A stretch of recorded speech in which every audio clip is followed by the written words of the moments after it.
Wow, I haven't had that happen in a long time. Right when I started the space, it was like this space is over. I was like, God damn it, dude. I hate when that happens. It's every once in a while. That hadn't happened in a long time. It is rare now, though, where you just literally start a space and it just literally just goes, oh, and it's over.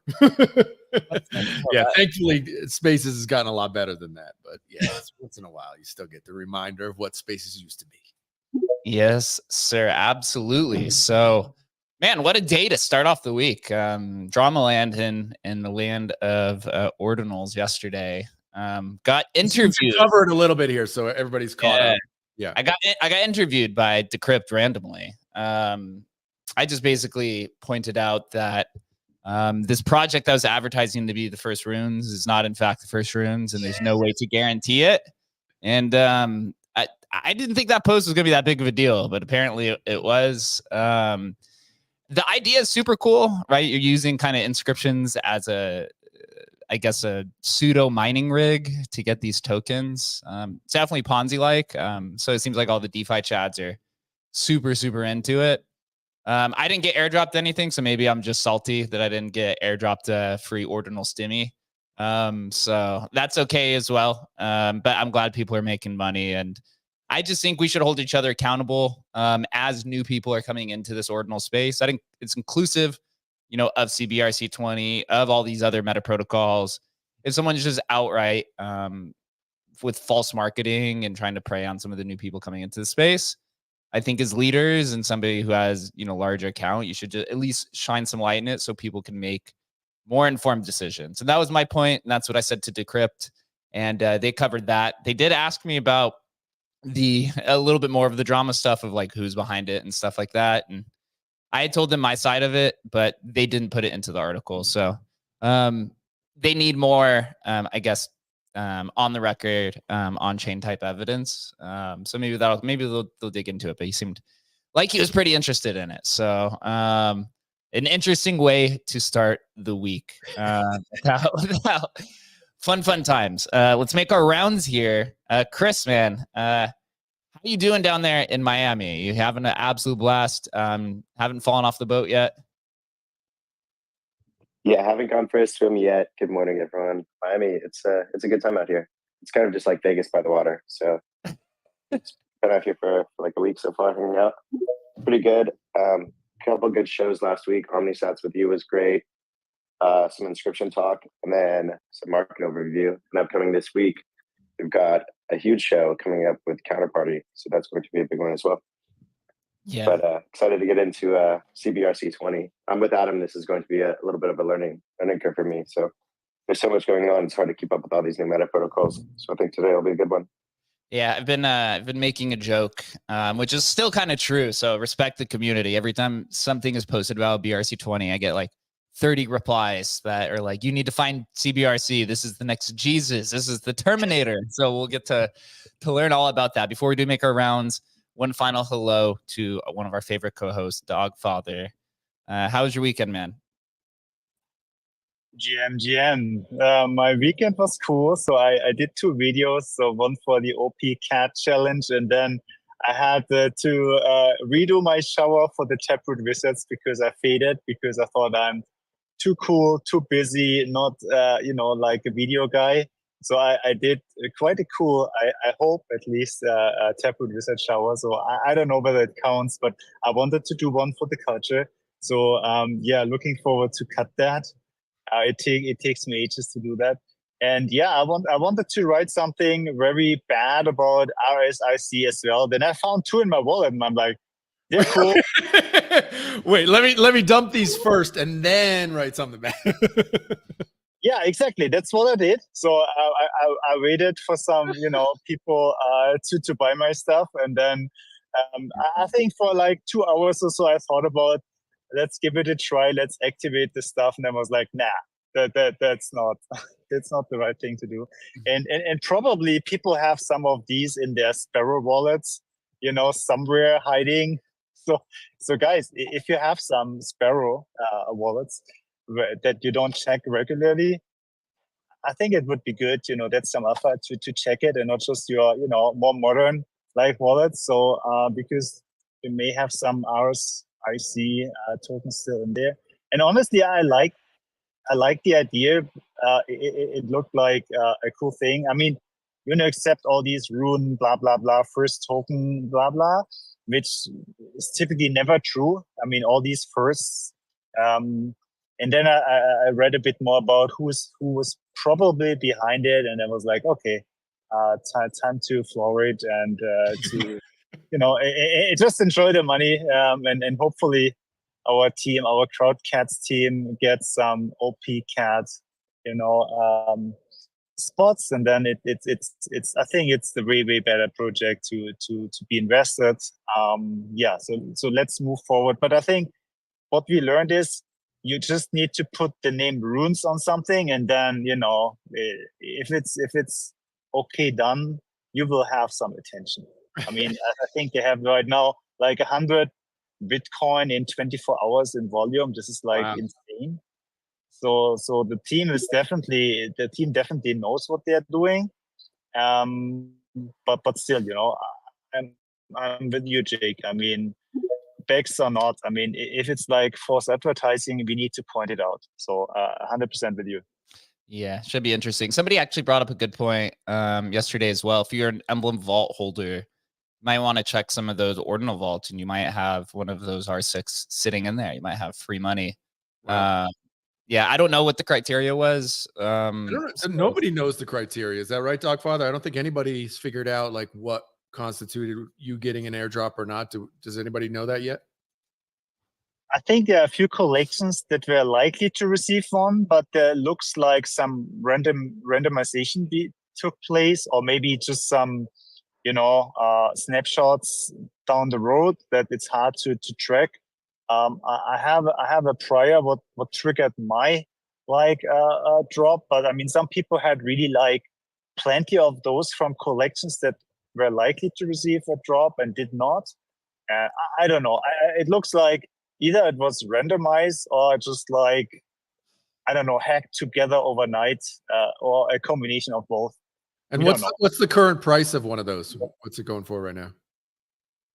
I think it was close to 0.03 overnight. So my European night, so it was touching 0.04. Now it's a bit lower, but still, I mean, some people had like 10. Wow. That's like very decent money.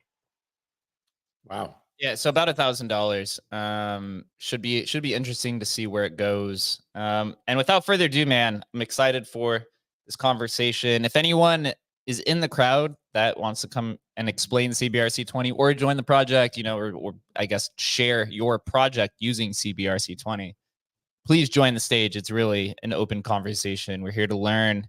I'm going to go ahead and start with Chad Master. I want to say GM to you. I know I've seen you talking quite vigorously about CBRC-20. So would you like to take the reins and give us a brief explanation of what CBRC-20 is? Yeah. Hey, what's going on? Can you guys hear me? Yep. Sweet. Hey, I did just want to touch on the conversation you were just having. I made a tweet myself about that same sort of event.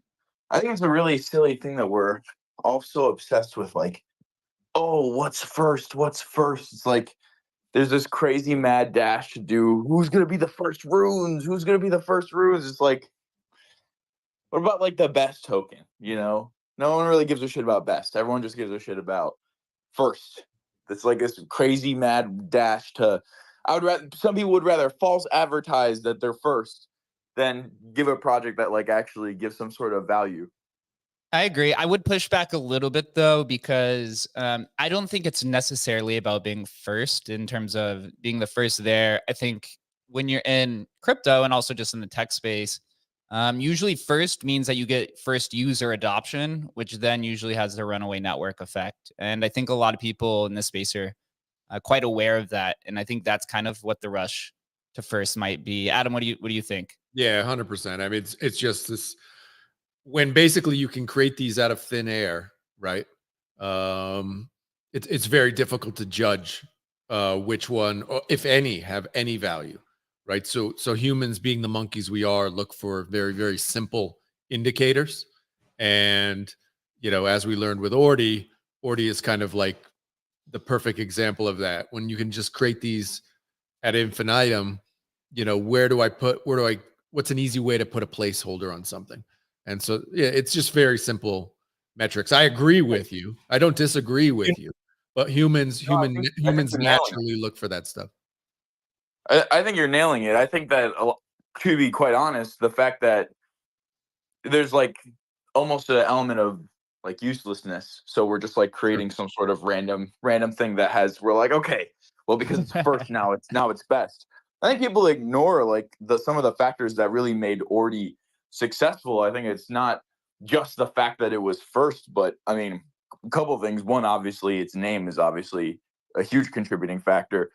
But it stuck around throughout some pretty low times before it hit its all-time high, and it also like amassed a huge following of people that sort of became this like representative thing, not just because it was first, like, but there was, I think there's some other magic with Ordi besides it. Well, it was first of a new this idea of a meta protocol on top of ordinals, right? So it was first in that, so it's first for like a category, right? And so others have tried, like we've explored whatever the NAT token and that system of creating new tokens, which basically all it is creating new tokens based on a new system, right? And the system is somewhat not just arbitrary, it's tied to the blockchain. So we've seen this again, and I'm sure with the NAT token, there was probably a first. I don't know, it might even be NAT, right? That is the first, yeah. Right. So, and that one, I pretty much without even looking at it, know that one is the one that's going to be the most valuable, at least for the time being. And so, yeah, in a lot of ways, it is this idea. I mean, it's a crypto idea, right? Where you can create this stuff basically out of nowhere. And so how do we as humans value this stuff? Well, we know that most of it goes to zero, right? But anyway, yeah. Real quick, nice to meet everybody. This is Player Vision, and I'm from Ninja Cats, and I just wanted to kind of validate the fact that I think that. Wait, question on that. Also, hello, thanks for having me on here today. Was SNS first or was BRC-20 first? I can't remember. I think the bellwether, like the key here, is that all these protocols are popping up because there's an opportunity for creating some fun. And I think that to speak to Cybord, not to interrupt you, just because I have about 10 minutes before we have a launchpad call. So I just wanted to introduce myself and really just, piggyback what Cybord and Chadmaster are talking about is all of these are bubbling up and experimentation is happening because people have a real strong appetite. And that's really the narrative, I think, that's going to drive the message forward that is being created in forums like this. And that's what inspired me to get involved. And it took us some time to really find like the right product market fit, which I think we've had, and we'll have some more channels to really talk because I don't really want to hijack this conversation. I just wanted to offer my support, introduce myself, and let you guys know that we're backing you guys, and we're really excited about the functionality that's coming in this space. And I think like the last thing I just want to say is we have to define success factors. Like, we fail. I think last bull market we failed because there was this sort of rise and fall of these avatar collections, but it really opened up this huge sector in gaming, which is kind of what I'm passionate about. And now we're seeing this rebirth of these avatar collections. And we can't forget that like there are people inside these communities that matter, and they're trying to figure out what the utility is, if there's any value left over, like how do we sort of rekindle the fire. And I think that there's a big opportunity that we could provide as like a community bridge into these meta protocols for existing communities. But we need to understand sort of what the success factors are. And I'm talking about three key things, which is adoption, retention, and sustainability.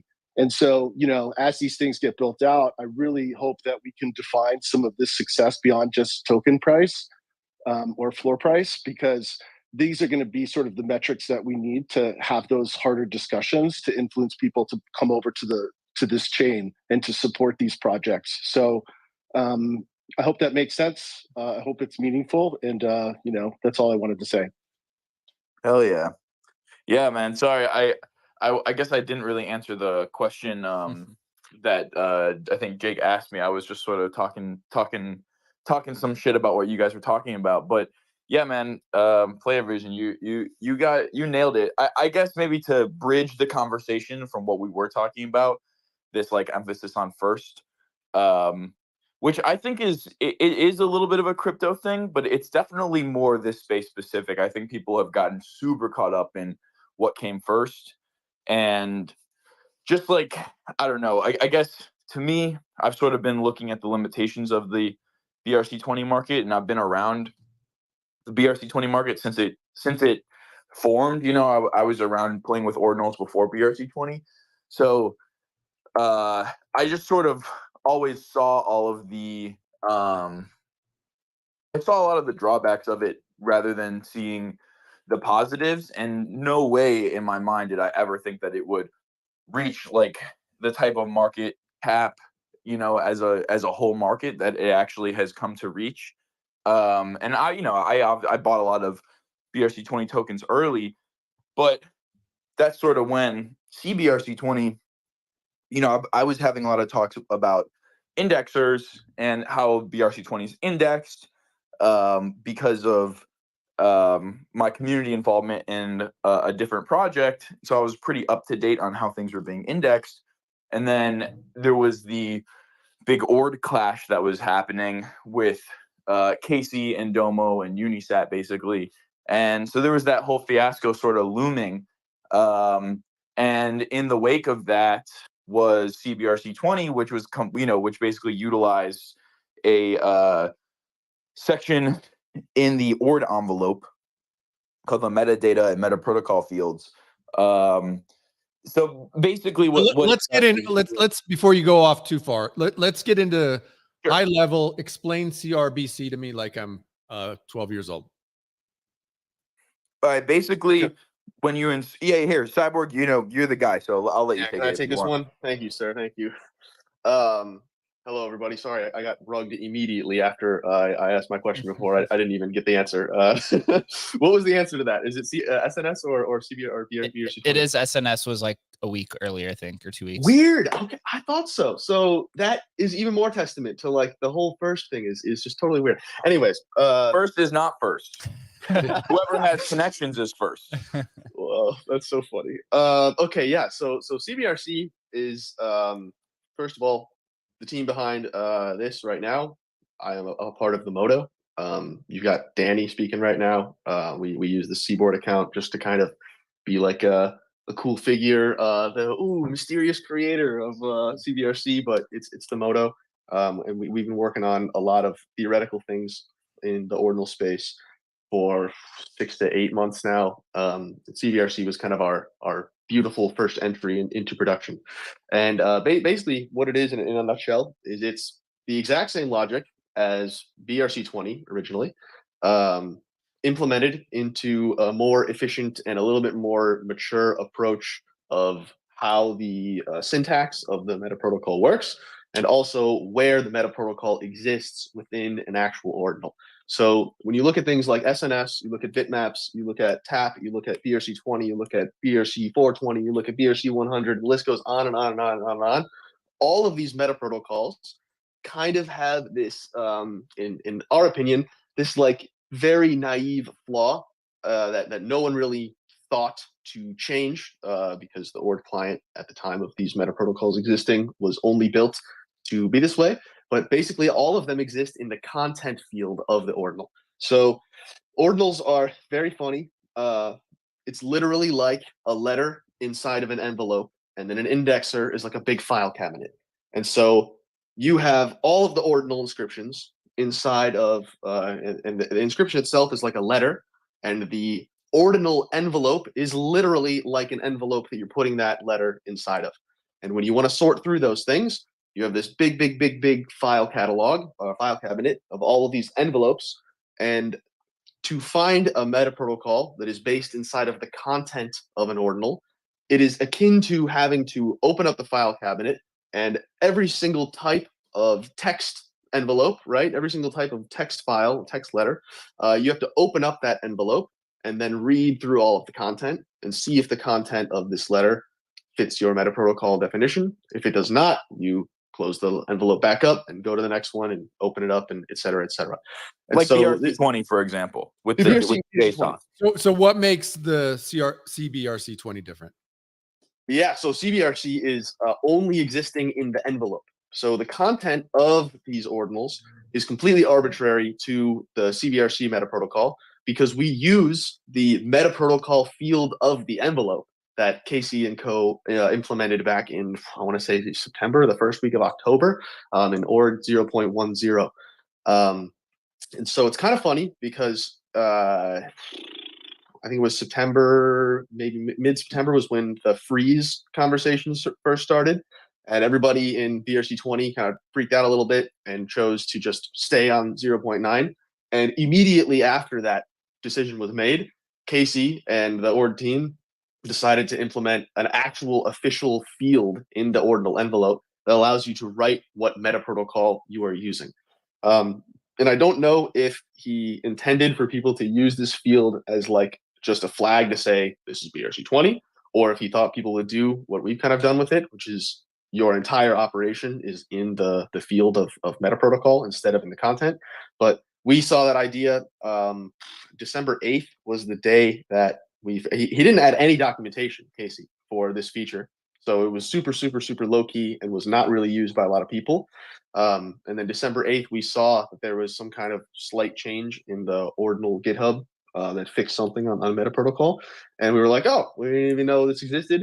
And implementing something simple like BRC-20 into the meta protocol field. We call it CBRC-20 because they use the Cybord instead of JSON to store all of the stuff in the envelope instead of the content.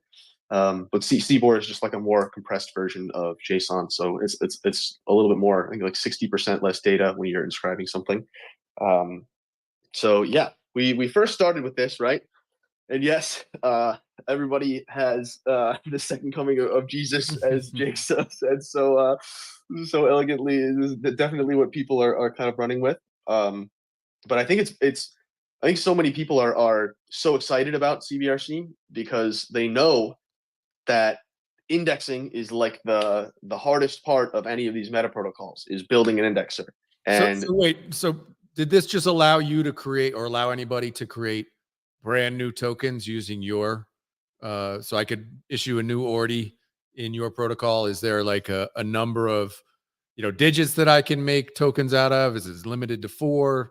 Like BRC-20, what's the deal with that? Yeah, so our original approach was to literally just do as close of a one-to-one operation or logical operation of BRC-20 into CBRC, right?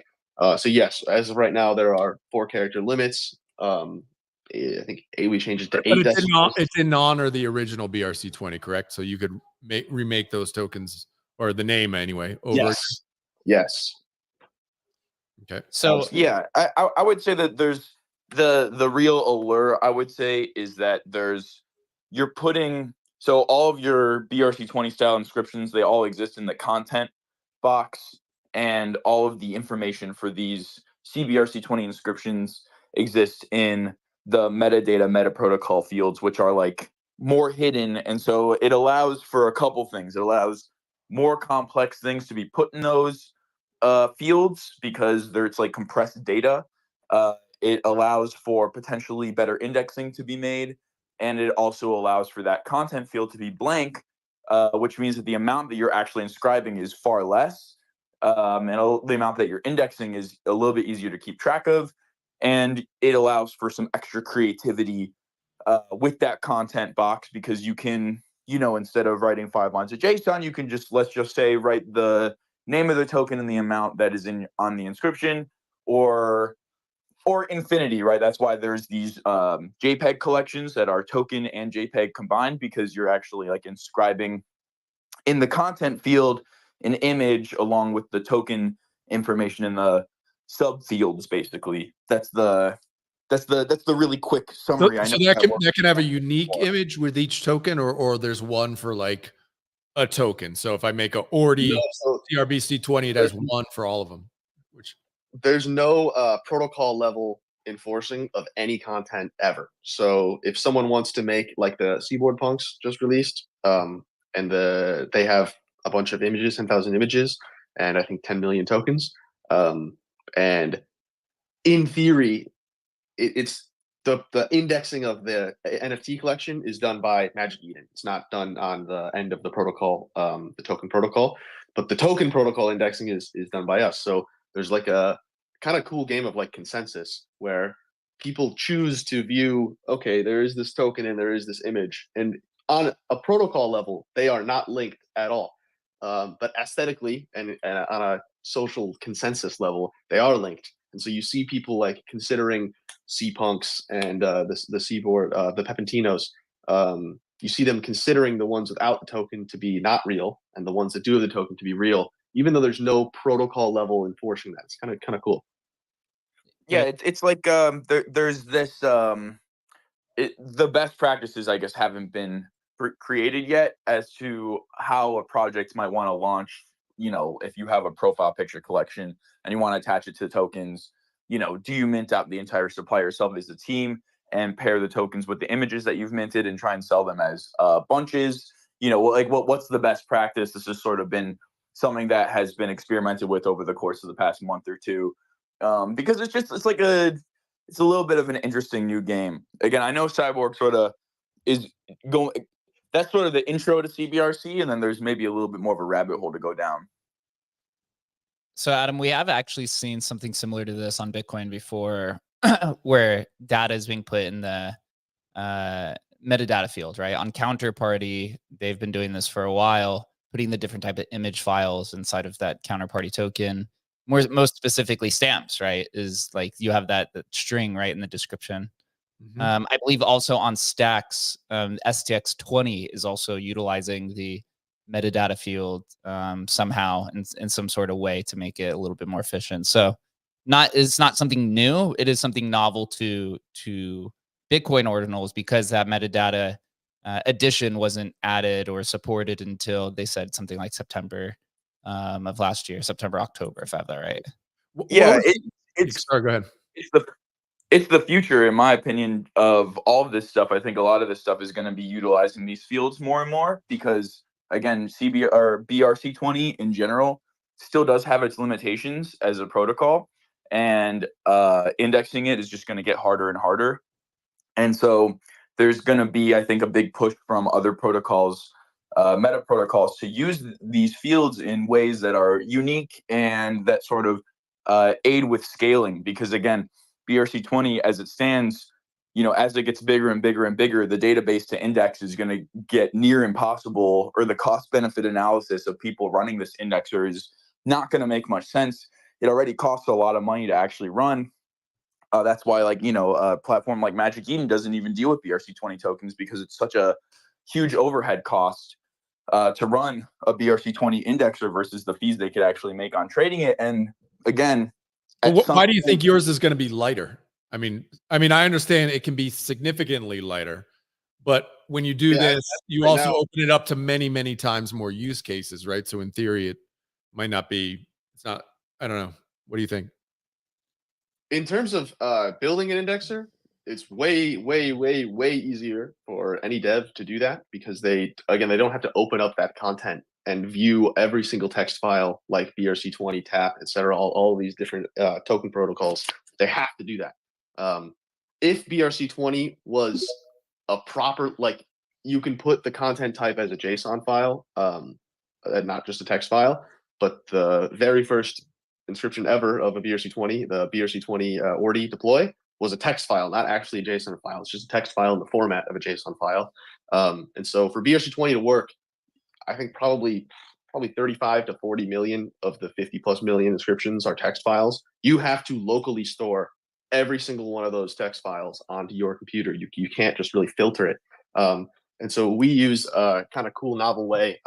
We got a Rust dev to help us out and modify the org client a little bit to filter by meta protocol field. And so our index literally only stores things that have the meta protocol field in the envelope that says CBRC-20 ... And how much less is it to inscribe and transfer and sort of that sort of stuff than just a traditional BRC-20? Yeah, so if you do it direct, I know some of the browser inscribing services. They don't like super optimize for how best they could. Some of them have fees and things like that. But doing it through the Ord client directly, I think it's like 30 or 40% less for mint and transfer inscriptions, and it's like 50 or 60% less for deploy inscriptions. And that's also the index is, you know, measured in megabytes as opposed to hundreds of gigabytes. Okay. So you're basically saying the best thing about this is that the indexers are going to be lighter and easier to use than the traditional indexer for Ordi or BRC20. I wouldn't say the best. The best thing about it is this. No, that's just a positive. That's a positive. Okay. What's the best thing about it? The best thing about it is that it's a fresh new protocol that has kind of existing in production, right? It's like been a test and prod for like 6 weeks. But nobody else has really built an indexer that is in production besides us right now. And so what about the guy who would say, I'm just playing devil's advocate here, I don't have a horse in the race at all, but it's like, what about the people who are saying, well, of course I could just make another one as well, and I could do a similar sort of thing, right? Create BRC-20, right? And do something very similar to this. What's going to make that win necessarily against BRC-20, which already has this massive kind of wave behind it, when basically you're creating the exact same thing, which is 4-digit inscription. You know, you didn't do anything as far as make 3-digit or 5-digit or 2-digit, or you didn't do anything different necessarily. What's going to make you win compared to, you know, the behemoth that's BRC-20?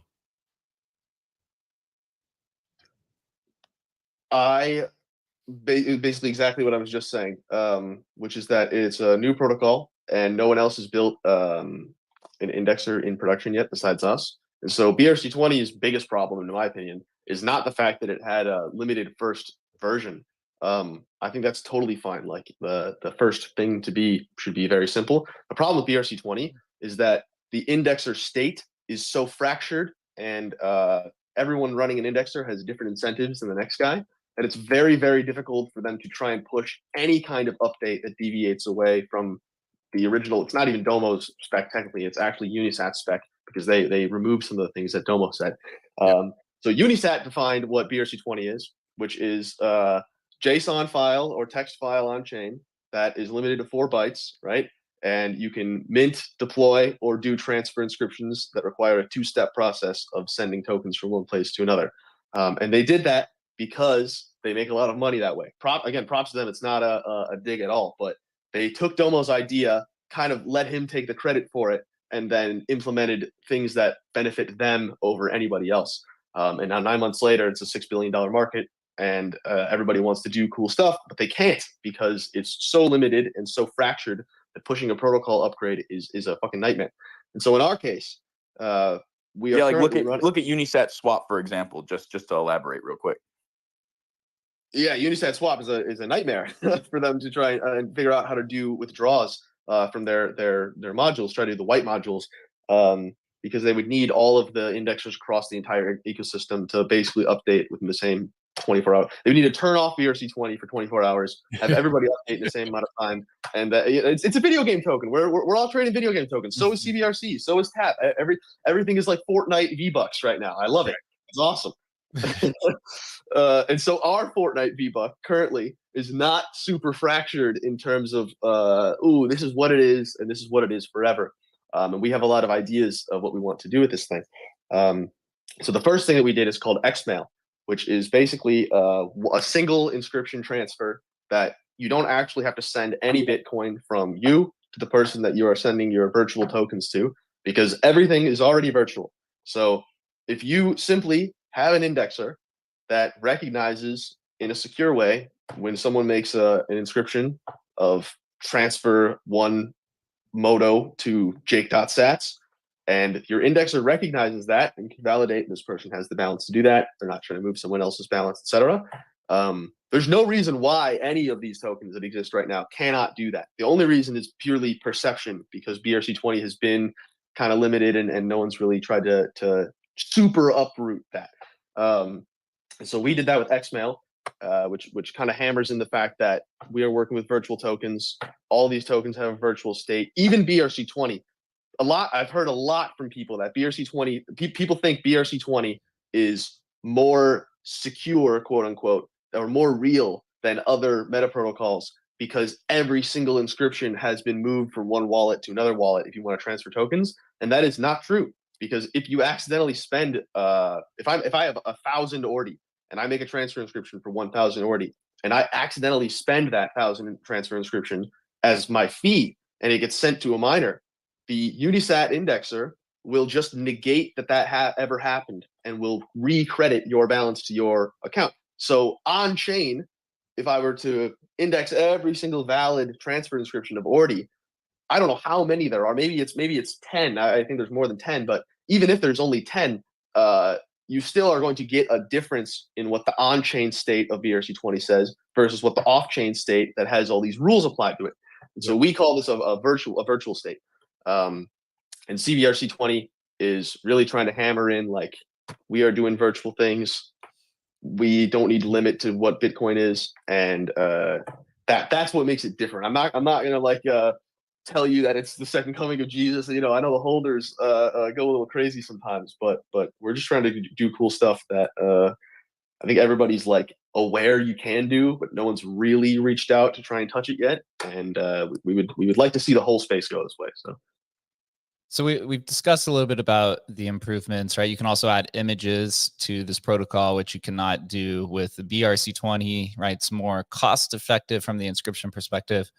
What about how CBRC interacts with infrastructure? I see there's something called Moto Swap, which is something the community has been trying to build for BRC-20, right? Because we mentioned Unisat with its centralization.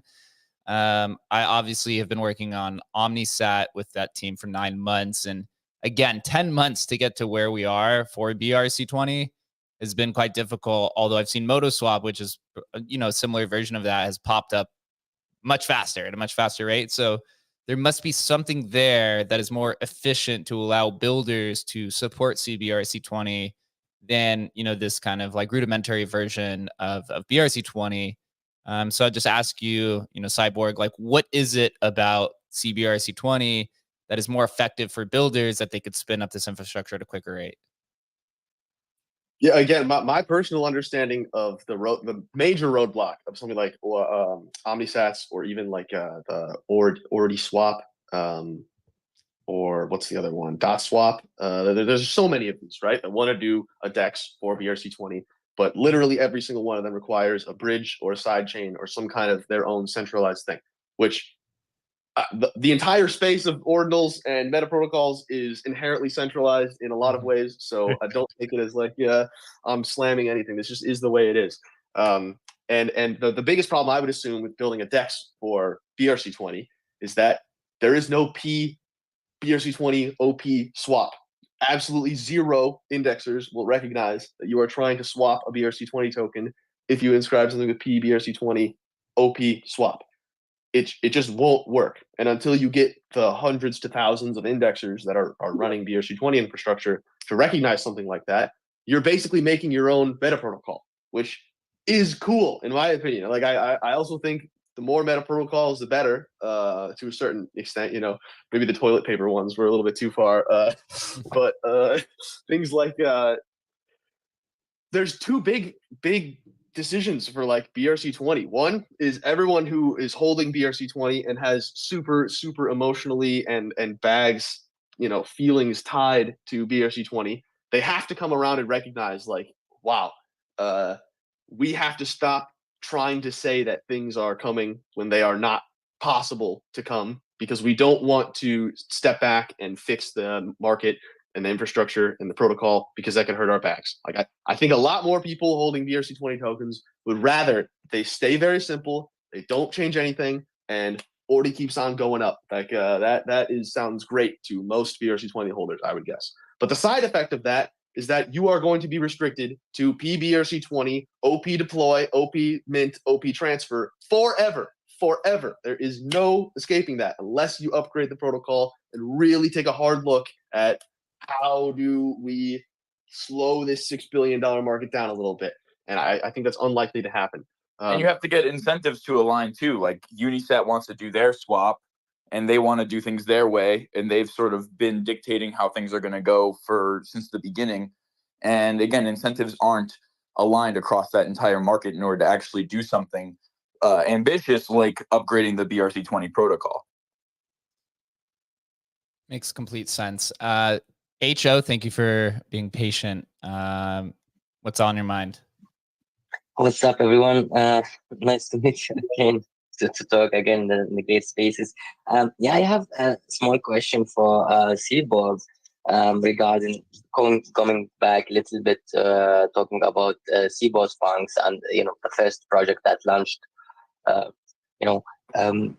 doing the launch is tokens with GPX, the 10K collection, and about Magic Eden, because what I lastly heard that Magic Eden wanted to embrace the complete process of CBRC-20, but there was a little bit up and downs because of the indexer. So I think when Cybord talked about the indexer, I think that you mean it's not ready yet, because Magic Eden, they said, and they were open, to implement it and launch the complete 10K collection. And as I know that they started like doing solutions in the community, and now they are staking kind of the tokens and releasing the punks on Magic Eden.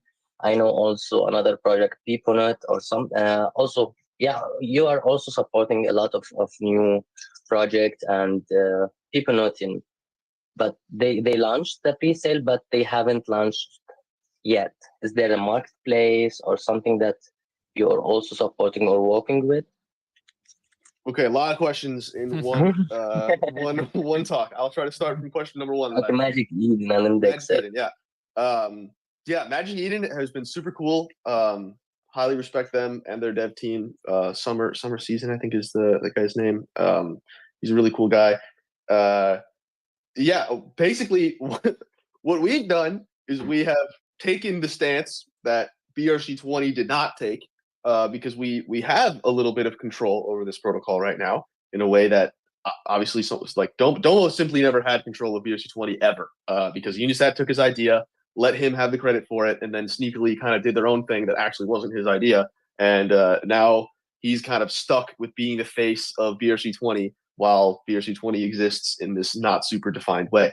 And so we've done the opposite thing, which is we've got so many people who want to run their own indexer, who want to integrate CBRC-20 into their platform. We appreciate every single person who wants to do these things, but we're not we actually have requested from Magic Eden for them to wait a little bit, because we don't want there to be this like fractionalization of the indexer state before we can kind of add these cool features that we don't want CBRC-20 to just be a fork of BRC-20 in the ordinal envelope, and so yeah, we actually requested them.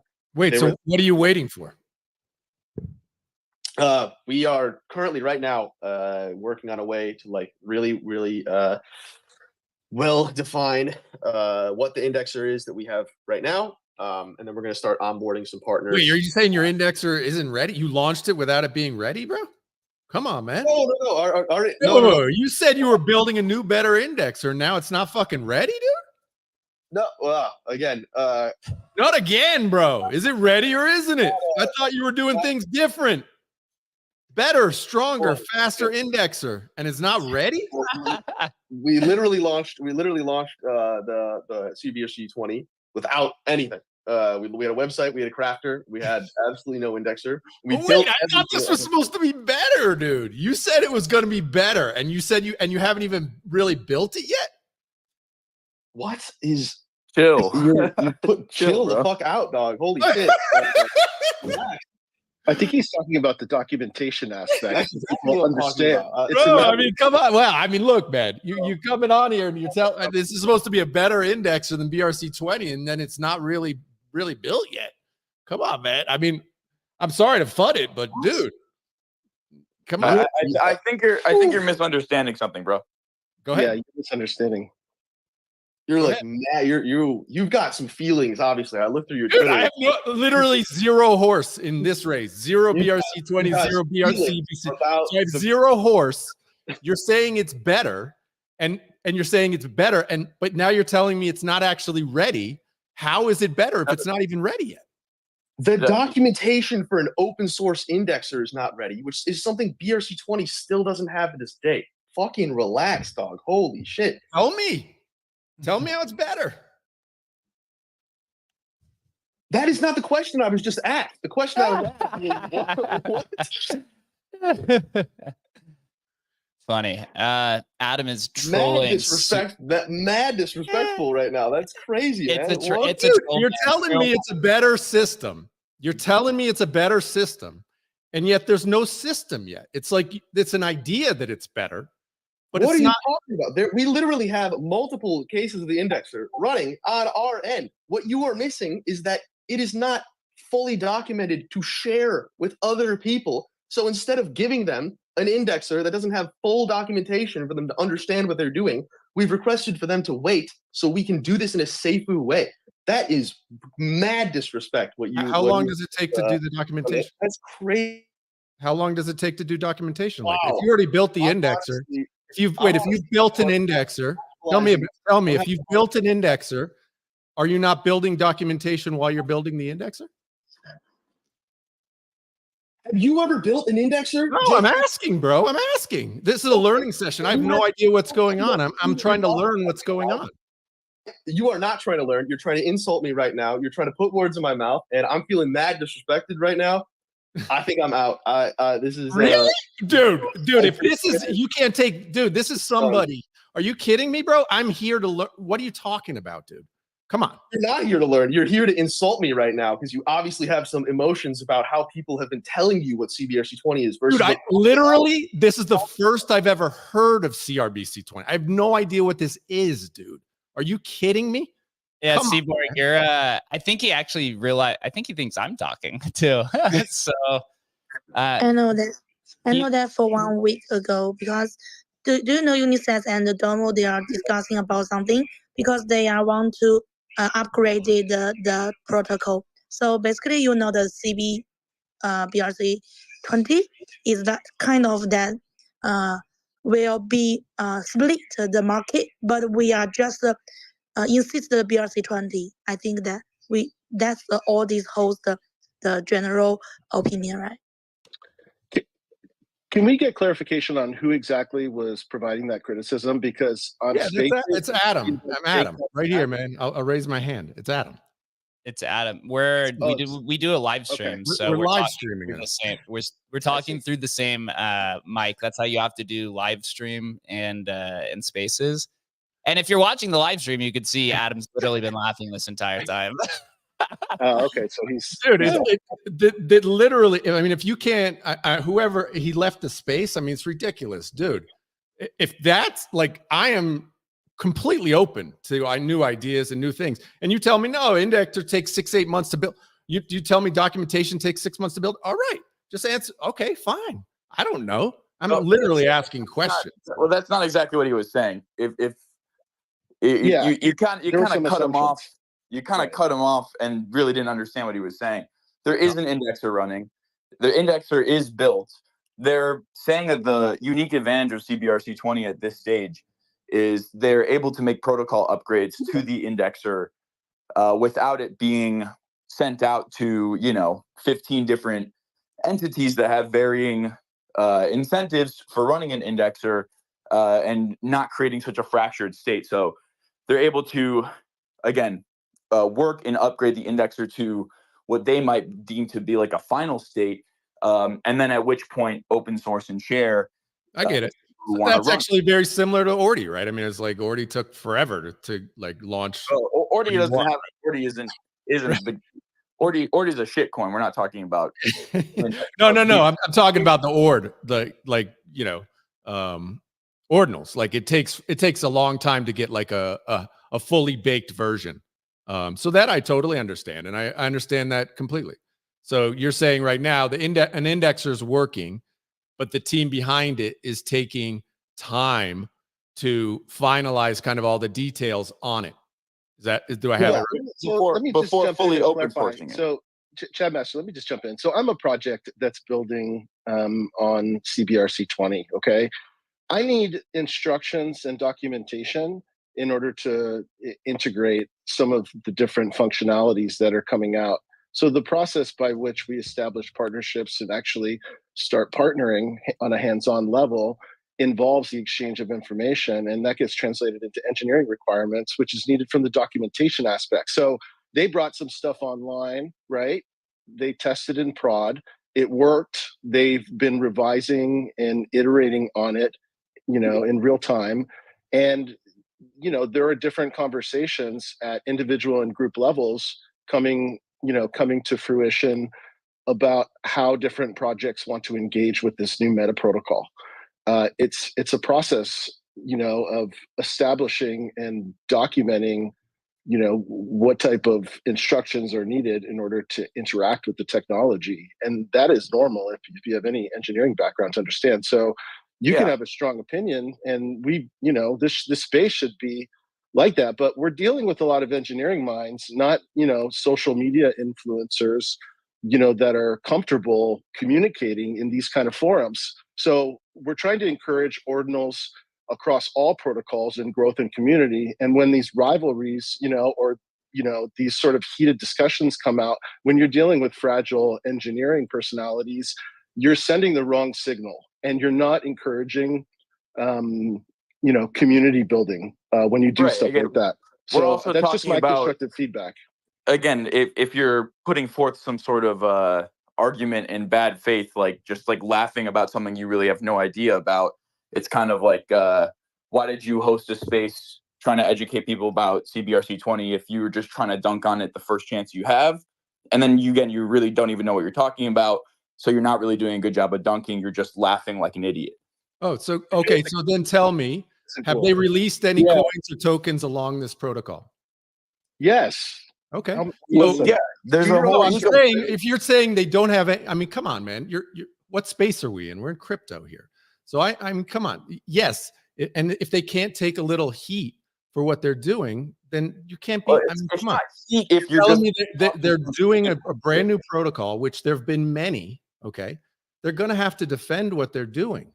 All right. I'm not. This is the lightest attack they're going to receive, and I have not tracked them on Twitter, so I don't know what kind of attacks they're getting. But I'm not. I mean, come on, man. This is like the mildest of attacks. I had a question about the indexer and sharing the indexer. Fine. Well, I went off and joked about it for a second. Talking. You interrupted him in the middle of him talking. Can I come in as Switzerland a little bit and give some context? Well, yeah, I just want to say in the middle of talking, and you were like laughing and trying to like, again, you really didn't even understand what he was talking about. So again, it's not exactly a criticism if you have no idea what you're talking about. Okay, go for it.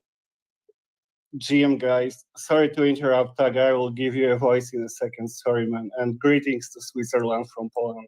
Yeah, I've been to many ordinal spaces, and yeah, this is the most hit I ever heard live to anything, to be honest. And yeah, this is like being developed like 2 months right now, and I've been monitoring the process also like from the helping out the CBRC-20s, also helping out various projects like Cybord punks here. And yeah, I think that the explanation that Chad Master gave is like the best here, that it's still like, let's say, in the polishing stages, but it's indeed working. And people and communities are doing like various attempts like to get the hype going despite like some kind of struggles. But yeah, indeed it was a lot. So it's understandable that Cybord left. And yeah, I joined because this was like my first time hearing him, to be honest.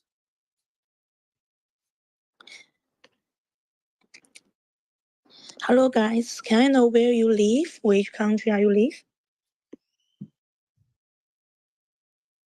Well, that was fun. So to summarize, all right, bummed out the space, man. to summarize what happened, Adam confused indexing with documentation. Cybord got frustrated because there was a miscommunication.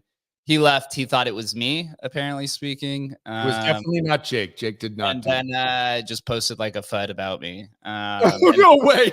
And then deleted it. So, you know, I don't care. You know, these are spaces we can have open conversations. I think CBRC is kind of cool. I've been joking about it being as the next coming of Jesus. Obviously, Cybord had been joking with me over the spaces. Obviously, he has some sort of sentiment about the jokingness about it. But well, I don't know. I would classify it as joking. He was trying to do a little gotcha moment, and again, interrupting and just laughing and screaming about something he really wasn't understanding. So, and let's also, it's not exactly a wonder why the guy left when you invite a founder on and at the first chance you have, you try and poke some hole in his project. It's a team of 2 people, no VC funding, working overtime constantly to try and deliver cool innovation on Bitcoin. Again, I feel like, again, maybe that was a little in bad faith, Adam, because again, you really didn't understand what he was talking about at all. Well, yeah, I don't understand what he's talking about at all is not correct, dude. Give me a break. The thing, okay, again, look, people gave Domo shit about releasing BRC-20 without it fully baked. And we've been talking about releasing these new shit coins without stuff fully baked for 8 months. So, you know, if I can't push back on that, I mean, what are we doing? Really push you back on that because you were insulting him for not having an indexer running when there is an indexer running, obviously, or else there wouldn't be tokens with millions of dollars of market cap trading every single day. Can I just jump in really quick? You know, I've just been sitting here, fly on the wall right now, just kind of flabbergasted at how this is kind of blown up. Whoever's speaking, Jake or Adam, whoever's speaking, have you even tried to use Cybord or any of the protocols there right now? Like, have you tried to use the craft? CBRC-20? No, I haven't used it. Okay, so I kind of feel like, you know, you've just tried to sweep the legs from under these guys, you know, which I don't think is very fair. You know, they've come on here, they're building something, and, you know, you've just openly kind of slapped them in the face, which I can't really get behind, to be honest, especially if you haven't even used the product that they're here to talk about. I'd understand it if you'd used it and it didn't work and you're open to your opinion. But if you openly haven't even traded it, haven't minted it, and haven't experienced it, then I'm sorry, I don't think you're really open to an opinion. Okay, that's fair. That's fair. You're right. And look, there's been however many, we've had many shows with all that we had, whatever, Nat on and all the different, we've had, I don't know, 10 different meta protocols we've covered over the last month. Agreed. Have I used all 10? No, absolutely not. Absolutely not. I would also maybe put forth that you probably haven't tried to like gotcha, scream over somebody and give some sort of big quotable moment or whatever. Oh no, that's not true at all, man. I always go for the gotcha moment, man. Dude, I mean, that's the funny thing. I am not a gotcha guy. Look at my Twitter. Tell me how many gotcha moments I have on there. It's probably 0.0. You know. All right. Well, okay. Hey, look. Sorry, dude. You guys. I mean, honestly, it's like, okay, I get it. It's fine. In the interest of conversation, you were a little bit wrong in that situation, and we can move on to continue talking about the protocol. Let's move on, man. Let's move on. I found there are many interesting NFT in the space because I was buying OD when it is in inscription and also buying Binance. Also, there are many people say that OD in the Binance is different from OD with the protocol inscription. But I will show you with that I earn 100 times in OD. You know that wealth effect is very good at the market, right? So basically, if you guys, the NFT market will do some marketing to the Asian part, like Singapore, Kuala Lumpur, China, Japan, you can connect with me because my community who earn some big wealth in the OD or something like that. So basically, we can marketing target on this kind of people, and we will help you guys NFT do a better performance. I'm very willing to do that because I studied quantitative finance in Singapore National University, National University of Singapore. I do trader well in the past days, but now these years I focus on NFT, especially for the host. Emblem Vault is a cross chain NFT, right? So basically, I think I very focused on the NFT market. This is really decentralized, not like the sex, not like the traditional market, traditional finance. I'm very bored about this, about it. So basically, if you guys like the cat, like the ninja, like the Giga, like the doggy fat, I really like your PFPs and other NFTs. If you want to do the marketing to the Asian part, who you know that all the very famous in the Asian market and the people really earn about this because their marketing operating doing very well. I can help you targeting them very well and very quickly if you guys want to do that. We appreciate that, and I think there's just a distinction that we were talking about the meta protocol CBRC-20, and I think you referenced ordinals earlier, and I think we would probably all want to do proper due diligence and validate and verify that you're representing communities that are legitimate, and I think the forum is probably, this isn't really a marketing call, I would say, but the forum to do that would be in some DMs and Discords, which I encourage you to message us if you're interested in our art and other communities. We can certainly refer you. And so if you go to NinjaCats.io, we'll continue that discussion. And so thanks for your contribution. And you guys want to continue on talking about the controversy of CBRC-20? Let's definitely get back to the conversation for sure. Charlie, what do you think? What do you think about this, man? What do you think about CBRC-20? Well, I had to come in and join on my main instead of my alt. So just so it's clear, I'm not affiliated with CBRC-20, but I did cover it early because I thought it was interesting, and I helped kind of mod the Discord a bit, and I enjoy new ideas. You guys actually nerd sniped me because there was a talk of documentation. So I was like, oh shit, since when do people fucking care about documentation? I was like, oh, this is an interesting conversation. Because Ord has virtually no documentation. I wish we had this kind of documentation call and energy for the base protocol itself. So I don't know. I just thought I'd come up here and say a lot. I will probably not comment on this specific, what I think of this specific little disagreement. No, talking about the protocol itself. What do you think of the protocol itself? CBRC-20? Yeah. I thought it was really, really interesting, and particularly because some of the stuff Cypher and I've been encouraging Domo and other people in BRC-20 early on was basic compression and clear indexing rule set. Now, again, March through May was a very chaotic time. Didn't know that this was going to be $1 billion market cap. I certainly am surprised it got over 100 million, but here we are. It could be many, many billions. So a lot of that's path dependent. But then also one of the other things that CBRC-20 initially I thought was interesting about it was because it was clearly a team who understands Ord on a more technical level and was not at the time frozen to a version of Ord. And there's certain massive improvements you can make just to how effective and efficient the protocol is, or at least as far as performing operations with such as deployment, send, transfer. When you recognize newer versions of Ord beyond 0.9, the irony of 0.9 is that actually specifically 0.10 for Ord was one of the ones which actually started implementing things which I think would allow certain meta protocols or standards such as BRC-20 or CBRC-20 to be much more effective and efficient.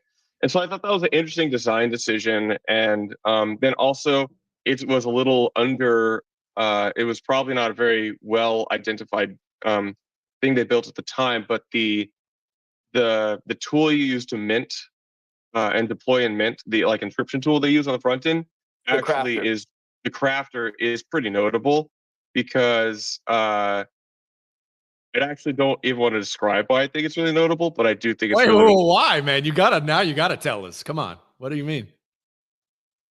well, because they're pulling from I believe an API and doing it all in front end in JavaScript. So yeah, I just it's a little bit critical of long-term business of many people who respects long-term business models of building an inscription service. Nice. So that's really innovative. So that's awesome.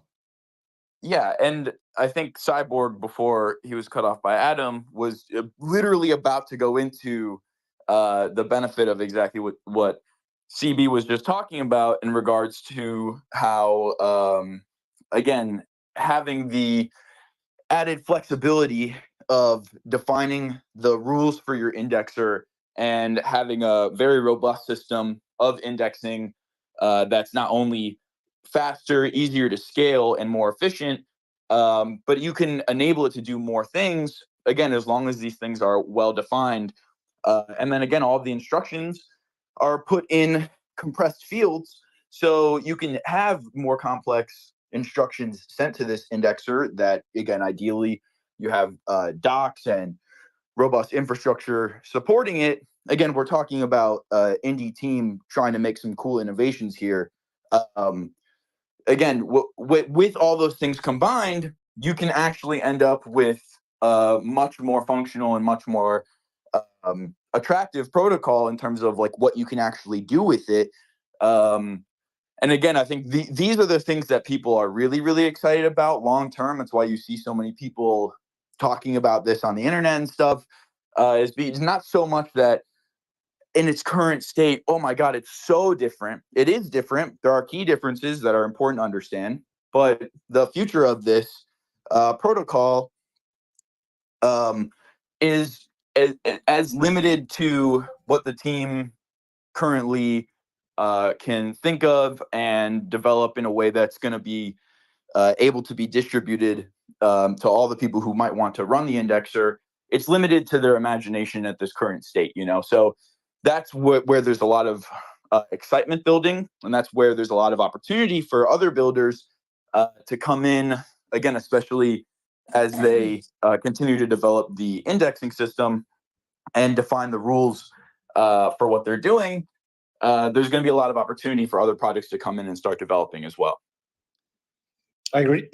I can only just say a few words like from the POV of the user here, because I'm not a tech head, but this is exactly like you said, Chatmaster. It's like we observed like day by day how many possibilities are added, and one day we were like minting the board and CBRC token, then the token that allowed the metadata appeared after that. The same token which allowed the symmetric token on BRC-20 being minted at the same time appeared. So the developments were taking place day by day, to be honest. And now seeing that we are like close like to polishing the final stage of indexing, the motto and board swap is also built and the pool is being created.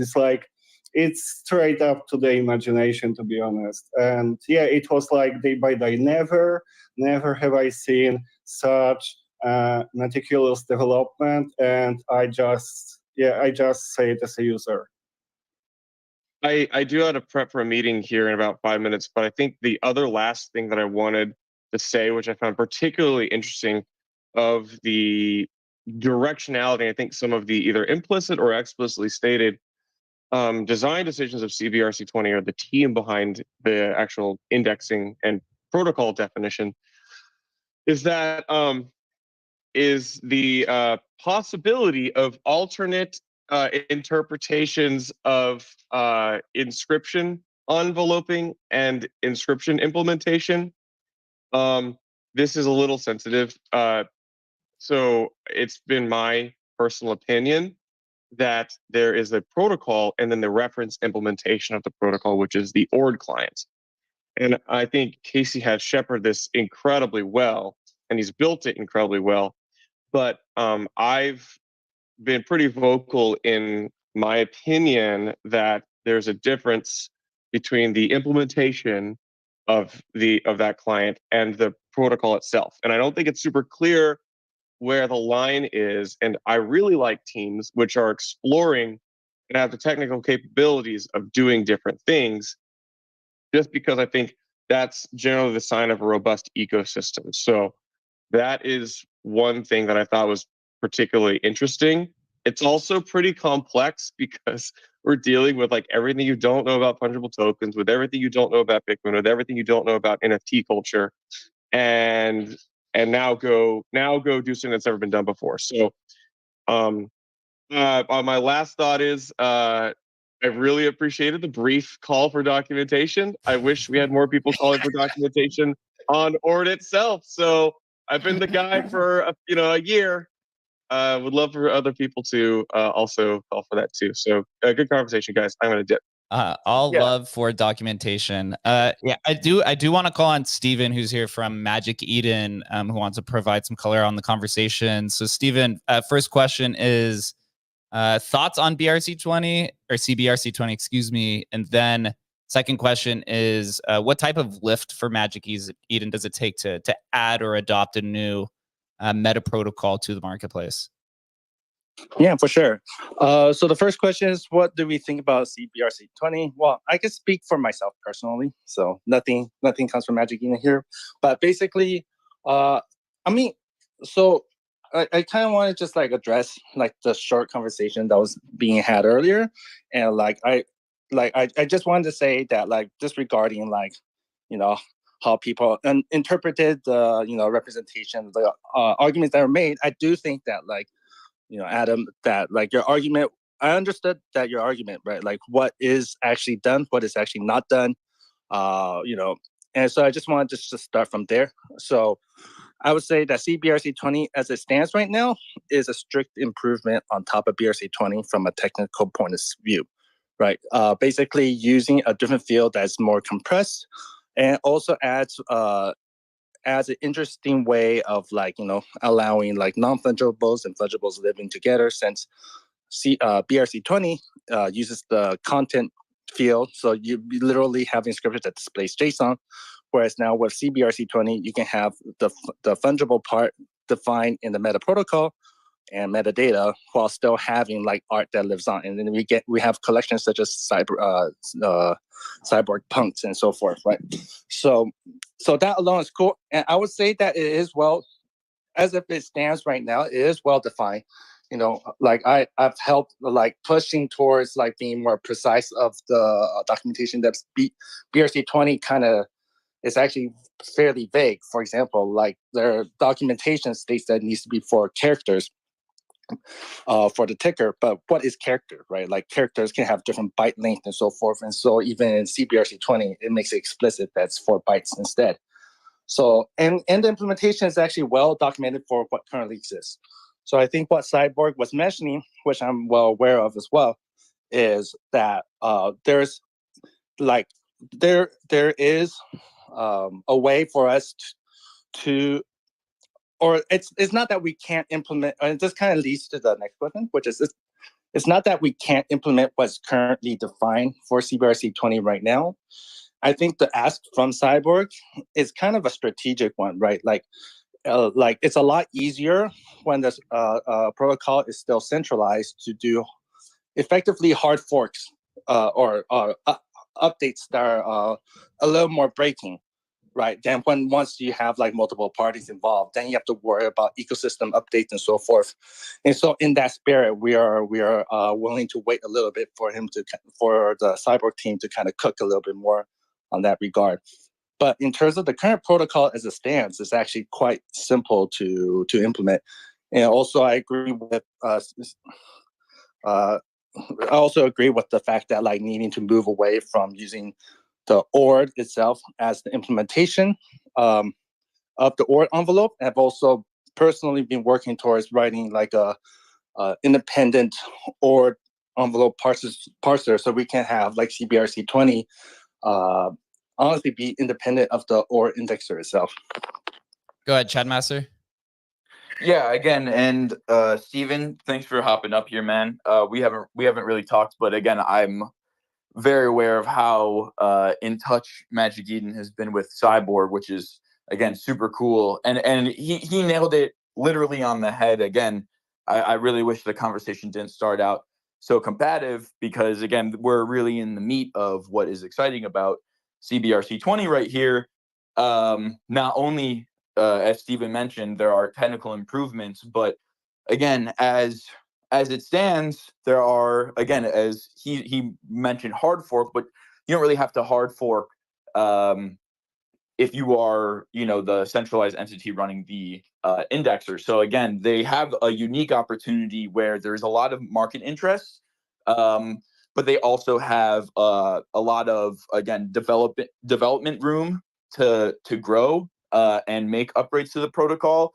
Again, there's been talk of how BRC-20 almost jumped the gun in regards to, again, distributing the indexing system. And there's a lot of people who are indexing it who have varying motives and incentives, which again it's a long-term scalability issue for BRC-20, because again, there is no way to on-chain do, again, swaps or anything like that, because the format in the syntax is incredibly limited, and the logic of the indexing is also incredibly limited. So again, and it's not that CBRC-20 is going to be the only one who will ever do this. It's just that the conversation needs to shift away from, hey, all of my, there's a huge market with big players who have a lot of money and influence on the market in regards to BRC-20, who are pushing a protocol standard that has some huge functional issues in terms of scalability and functionality moving towards the future, especially if the interest from the overall community is building cool stuff on Bitcoin and doing more stuff on Bitcoin and expanding the functionality of what we can do on Bitcoin or what we think is possible to do with Bitcoin.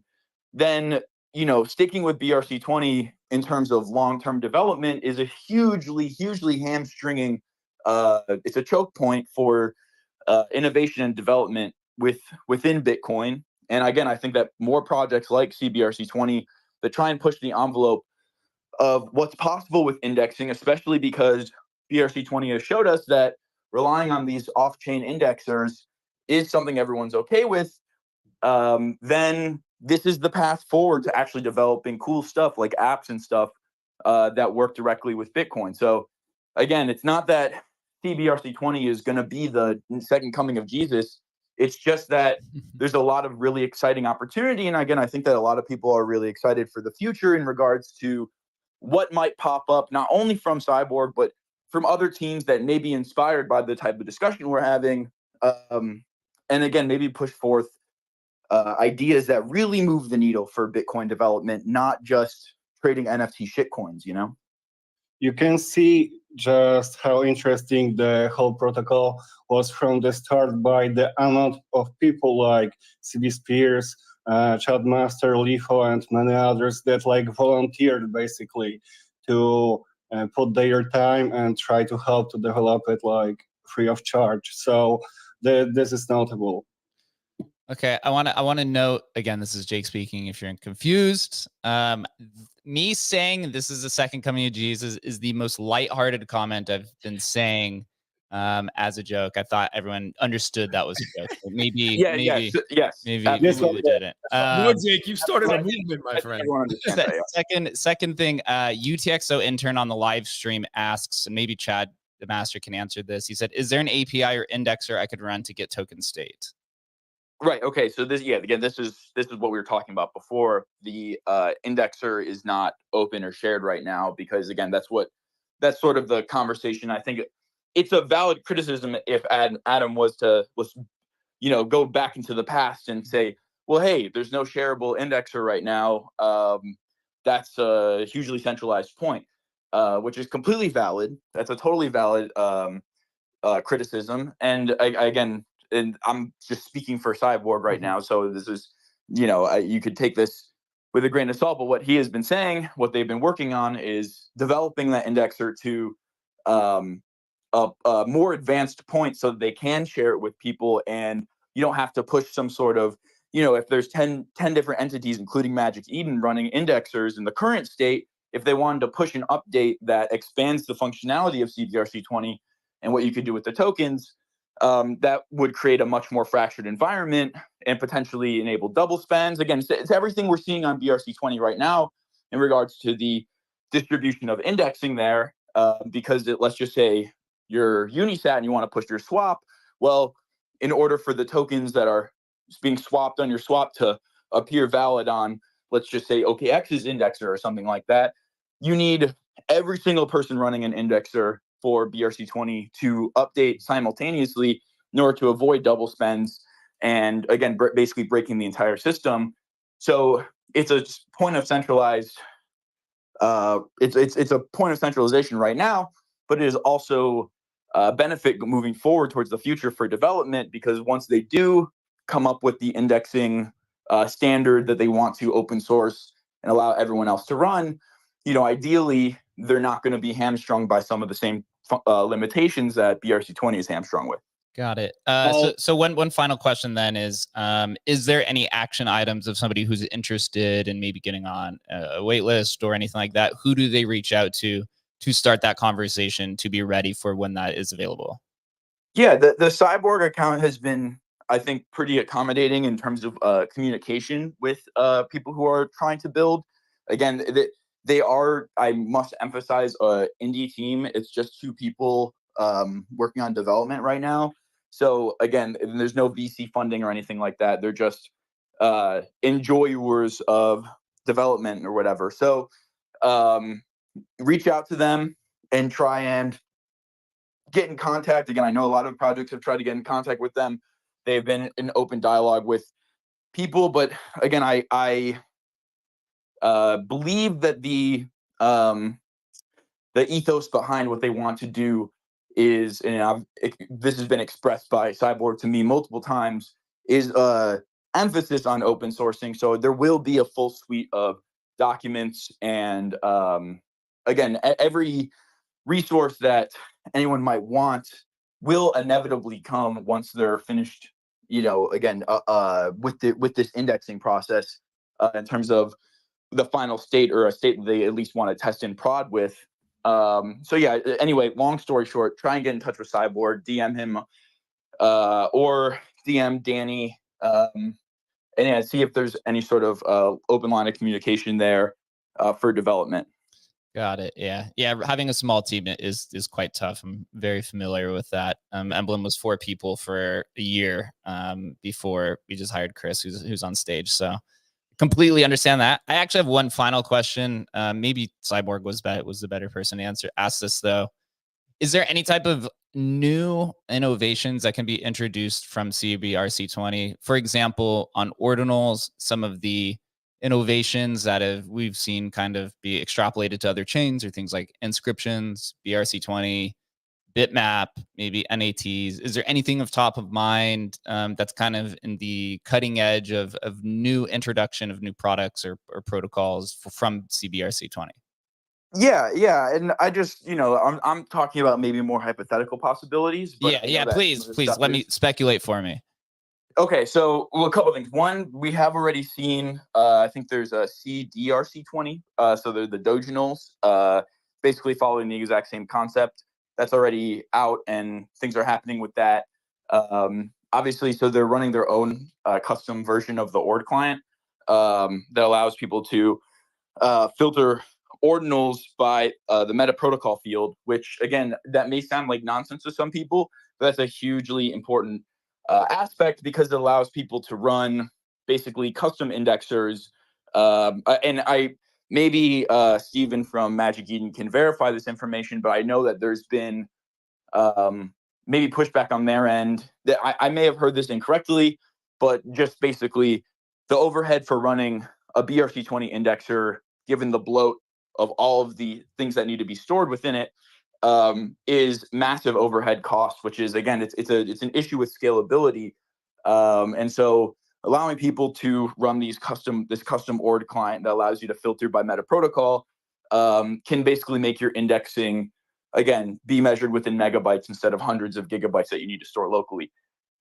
Moving into the more hypothetical realm, in theory, right, the meta protocol field, this is compressed information, so you could, in theory, create a swap function, or you could create, you can add a lot of the functionality that I think people would like to see on BRC-20 or just in general with Bitcoin and fungible assets on Bitcoin.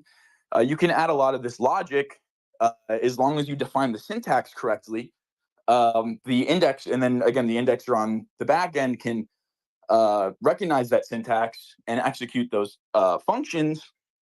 What he was talking about with the Xmail feature in this sort of virtual state basically allows you to, again, you could in theory create a syntax commands, right? Like smart commands, I guess you might want to, it's a totally hypothetical, right? But you could in theory put smart commands in that meta protocol field with the right syntax so that the indexer recognizes it and do more complex things, again, like swaps or whatever, right? You could insert, ETH on Bitcoin concept here, right? As long as your indexer is able to understand the commands and execute them, you sort of have this, again, it's a much more robust idea in terms of like what you can do with these fungible assets. Because as of right now, especially with BRC-20, you really can't do anything with them. All you can do is mint deploy and then have 2 transactions to send, which is great if you're the marketplace that is making money off of every single inscription, but that's a ton of bloat that you don't really need. And again, you're relying on these off-chain indexers to keep track of your entire ecosystem. So you may as well have these indexers able to read more advanced commands and as a user, be able to write more advanced commands for the indexer to read. Again, that's where you sort of get into the realm of developing swaps, et cetera, that all sort of exist on Bitcoin L1.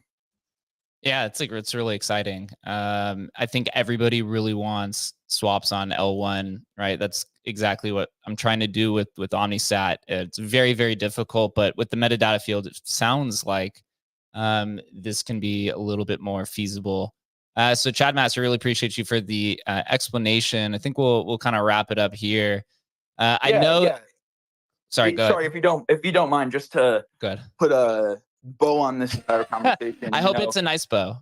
Yes. Again, I think, and Adam, I just want to say there's been, maybe you were not arguing in bad faith or anything like that, but since this protocol has popped up, there's been a fervent following that have, maybe upset a lot of people. There's a lot of emotions when it regards to people attach their bags to certain standards, et cetera, right? Again, if you're a BRC-20 person and you're hearing someone come on stage and be like, here are all the flaws of BRC-20, obviously there have been a lot of people who have reacted negatively and emotionally, and there have been multiple different spaces where hosts have come up and tried to do a gotcha thing with CBRC-20, and maybe that's a product of the marketing or the, again, fervent fan base, but regardless, there's and I feel like maybe Cybord feels that there's a element of unfairness in terms of what the standard people might hold a team of 2 people just trying to make some cool developments on Bitcoin too, versus, again, people aren't asking the same sort of questions of, other protocols or other, the overall BRC-20 market. So there's been a lot of negative discourse around CBRC-20 just because a lot of people might not understand why it's better or what they're working on, or just in general, again, apply some sort of, veneer of, hey, what's going on with this protocol? Here, let me pick the first thing I heard you say and say that it's the biggest FUD flaw ever. So that's not like the only time that's been done. So again, I maybe want to excuse Cybord's desire to leave the space. But again, I hope that this has been a positive conversation regarding CBRC-20 and what's going on over here. Oop, did he just People rug? who are excited about this, excited to support. Sorry, can you guys? Yeah, we got you back. Yeah. Anyway, yeah, I just want to say thanks for having me on, and thanks for opening up the discourse surrounding this again, because there's a lot of there is a lot of emotions tied to this type of stuff. But again, at its core, I think the people in the community and I think the team too are just interested in doing these things we want to do. I know Jake Satz has been involved with OmniSwap. It's a very tall task to create a swap, especially if you're doing it interacting with BRC-20. And as Cybord had said, they're also the part of the team building Moto Swap. So again, a lot of the idea behind CBRC-20 came out of the desire to add some more functionality to these Bitcoin fungible assets. And I think that's something at the end of the day, whether it's CBRC-20 or BRC-20 or Atomicals or whatever, everyone wants to see the needle be pushed forward to the future in regards to development on this stuff. And again, I'm excited about any team that's doing this stuff, trying to push that needle forward. Yeah, anyway, I appreciate you guys having me on. Yeah, No, that's it's all good, Chad. I think, this is Adam speaking, by the way, not Jake. Jake's not fun in your bags. And look, man, I'm absolutely totally open to new and innovative stuff.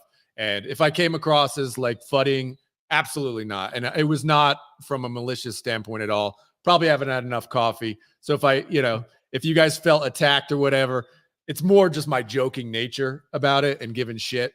And look, man, we've all had these conversations all happened about BRC-20. It's a stupid protocol. This makes no sense. Like, we've had these conversations.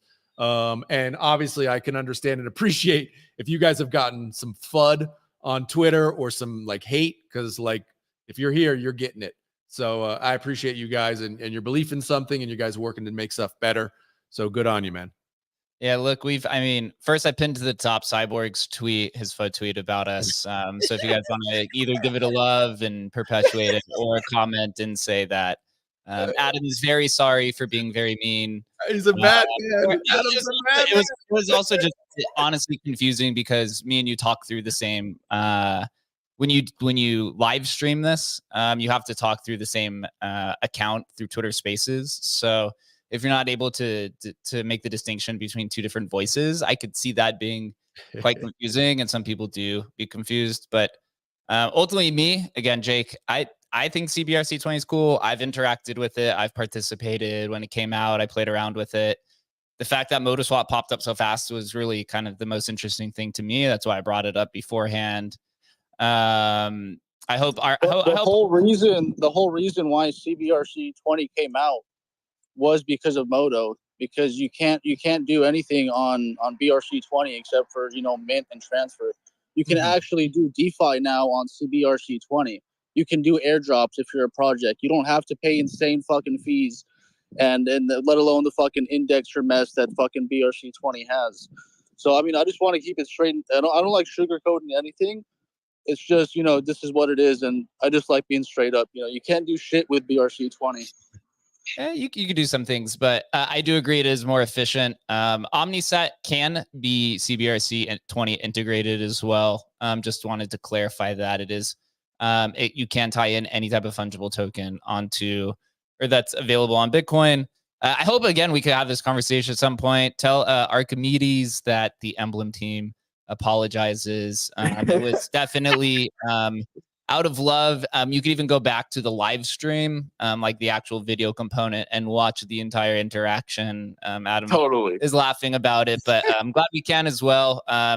Hey, go ahead. Also say bullish signal, autistic dev. It's a bull signal. So it always is. It is. Yeah. How Mega Chad just brought up again. That is like yeah, because I'm so pissed. Like, I'm just giving Adam a taste of his own medicine, honestly. Medicine, bro, you can't do anything. My wife hits me every day, bro. There ain't nothing. Yeah, I think Cybord actually shared with me that he was in touch with Bunzi. So I think the push is inevitably going to be. I think they're just overwhelmed with the amount of work they've given themselves. I think the CBRC-20 experiment, I think, has sort of snowballed into a huge community of people. So I think they're just, they're feeling the pressure of the FUD while trying to deliver a great product. And again, I'm placing my bets with autistic people for sure, 100% every day. Yeah, you want, as Chris tells me on Solana, they call them cracked out devs. So that is on Bitcoin, I guess you call them the autistic devs. But whatever it is, dude, you guys are building. You obviously have a lot of attention. There's 150 people in the space. There's been a lot that's been in and out. People are very passionate. That's a very, very strong sign, right? It could dive into a little bit of toxicity, but you do need some pushback in the community. So again, whenever Archimedes talks, or if he unblocks me or whatever the case is, tell him that we apologize. I think he's cool. Tell him he's got to block Adam. Adam's the guy to block. CBRC is always welcome on the spaces. And, from the Emblem perspective as well, we'd like to support CBRC-20. So whenever that API is available so we can build our balance checker, Emblem Vault is happy to take CBRC, whether it's the fungible tokens or the non-fungible tokens, cross-chain. That is something that we are excited about as we go and move forward and support all of the different Bitcoin ordinal protocols, because we are dropping our Bitcoin ordinal collection here this week as well. So Chad Master, maybe I'll talk with you for whenever the API is available, and then we'll take CBRC cross-chain. Absolutely. Yeah. I'm just trying to help them out because they've just been swamped with requests from people trying to build and people who are excited and trying to get in on this new thing. So, they've been sort of swamped and it's tough to develop and do BD and stuff. So I've been trying to help them as best I can. So yeah, I would definitely consider myself a resource. I'm in touch with Cybord and stuff pretty closely. So yeah, just give me a shout. I know for a fact that their goal is to try and provide as much developmental resource to as many people as possible. I just don't think they're trying to rush it and have again, there's a lot of people interested and invested right now in random tokens that they've minted. So I think they're trying to walk that fine line of deliver something really cool while also, testing and prod and creating some sort of environment where people's funds aren't at risk too, but yeah, I just get in touch with me and we could take it from there. Cool. I just gave you a follow, so we'll stay in touch, and I'll be happy to follow all the progress. Dogfather, take us away. Final comment of the day. Yes, the last comment gives the biggest alpha. So take care, guys. So I skipped CBRCs, for time reasons. So, and this is typically a very good signal that this will really moon. So I'm very bullish on the project. So I'm following it now closely. Yeah, all the best for you guys. I mean, development is hard, tech is hard, as Adam is always saying. Teams of 2 versus like teams of 100 people or so in the BRC-20 space is like David versus Goliath. So I'm always for the small people, for the small guys. So yeah, props to you. Keep building. Let's make Bitcoin great again. Yeah, Emblem Vault was 2 people for the first 4 years of its creation. So I totally understand where that's coming from. For those that don't know, Adam, myself, and Chris, we work at Emblem Vault. We host this show Tuesday through Thursday at 11:30 a.m. Eastern Time. Dogfather is also one of our co-hosts. Thursday, we're going to be featuring the Counterparty co-founder who is returning to the protocol after 9 years. 9 years. Created Counterparty in 2014, was around for a year, left. Now he's back at the helm, running it with 3 other community members. So if you guys are a big fan of Counterparty, the second protocol on Bitcoin came right after Mastercoin.